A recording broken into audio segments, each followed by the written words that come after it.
welcome to another Speed Paint. Due to its popularity and by request, I am revisiting the Disney Souls concept. Last time I just took a Disney character and redesigned them to look like a Dark Souls boss, so I decided to change that up a bit and use a couple of random generators to grab a Dark Souls boss and a Disney character. I then tried to mash up elements of their design to create a whole new boss. So without further ado, let's get into this.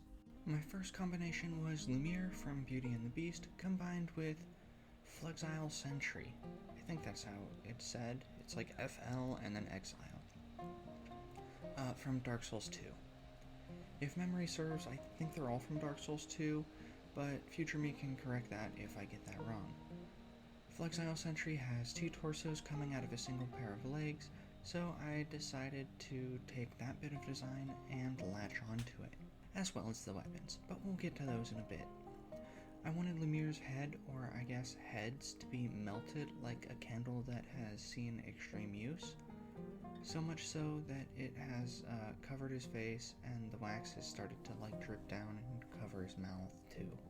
This is present on the second head as well, but the angle I'm drawing him at, you wouldn't really be able to see it.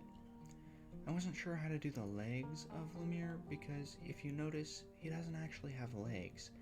He moves by hopping around, but I wasn't sure how to convey that, so I just kind of had him standing there, menacingly. Flexile Sentry has two swords and two clubs, so I added those in as well. Unfortunately, Lumiere's hands are in fact more candles, so I made the flame swords coming out of the candles on his first set of arms. I made the second set of candle arms much larger and surrounded by floating spectral flames to represent the clubs. I actually think they might be maces. I'm great at using words correctly.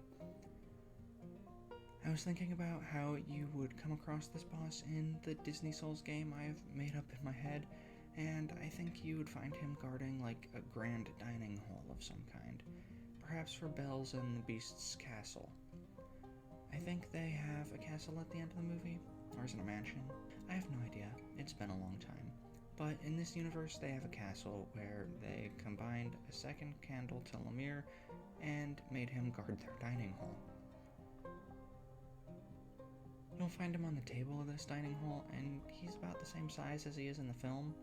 I just find the idea funny, and sometimes From Software just adds things to their games that are just very funny, like the Loathsome Dung Eater and Golden Mask.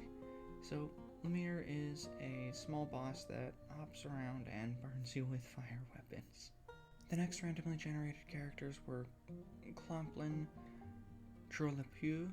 I think that's how it's pronounced. I think it's a French name. I could be wrong. From The Hunchback of Notre Dame, and Prowling Magus from Dark Souls 2. This one was challenging for a few reasons. One, I have no idea who Clomplin Trollepieux or Prowling Magus are. Two, the last time I saw The Hunchback of Notre Dame, I was probably about 6 years old. That's just a guess. I assume I was less than 10 though. 3, I haven't played Dark Souls 2.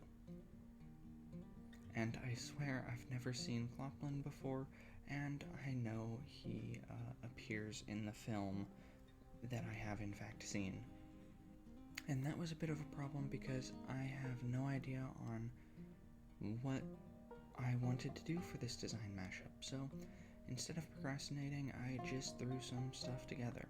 I kept the cloak, staff, and mask from Prowling Magus, and added some jester bells that appear on Clomplin's outfit. The few bits that you can see from under his cloak are just the outfit that Clomplin wears normally. I wanted the pose to have some energy that Clomplin has, as opposed to whatever Prowling Magus's vibe is. So I looked at a lot of reference pictures of him to hopefully capture some of his personality in the pose.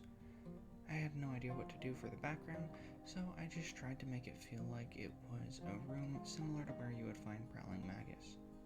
I used some of the reference pictures I used to look at Prowling Magus's design to try and guess on what the background was. It looked like there were some pews in the background or perhaps wreckage of furniture.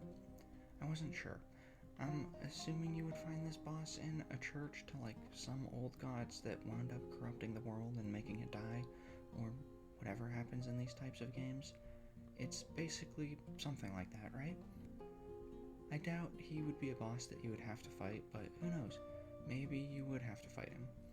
I'm not sure of the importance of Prowling Magnus and Cloplin. Clearly, he didn't leave an impact on me as a child, so I'm assuming he's just gonna be fine being an optional boss. Alright, now let's move on to our last pair. On the Disney side, we rolled Sebastian from The Little Mermaid. From Dark Souls 2, we got the Rotten. I knew exactly what I wanted to do with this boss.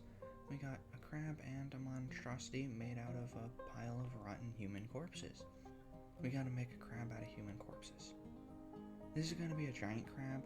I'm not sure if that's a species name, but if it is, that's not what I'm talking about. It's just really big. You know, to fit all of those bodies.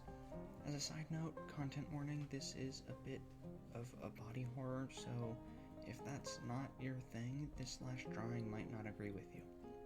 Now that that's out of the way, I should talk about what I'm doing. I started with a crab base and had decided to keep a bunch of the crab bits and then decide what I wanted to make piles of bodies. I kept a lot of the shell for the torso, with a bit of a gap for his head to emerge and show the horror. The claws are also crab claws, while the arms are not. I thought it would be cool to have exposed muscles connecting them, but I realized that didn't really fit with the Rotten's vibe, so I decided to make them people instead. I noticed that the original boss looks like it's dragged around by corpses instead of having feet, so I made the bottom halves of the legs decayed individuals holding up the rest of the crab. All of the bodies are missing their eyes. I put them where the giant eyes of Sebastian would be, like a whole bunch of them at different angles connected together by muscles. His face isn't crab armor, but appears fleshy and inside of a cage thing. I didn't put too much detail on the large areas of bodies because I didn't want to have to sit here all day, so I just hinted at a few and hoped that the rest are kind of implied. Also, when coloring, I didn't do too much to try and make the bodies look rotten. I just sort of gave it a flesh color and left it at that.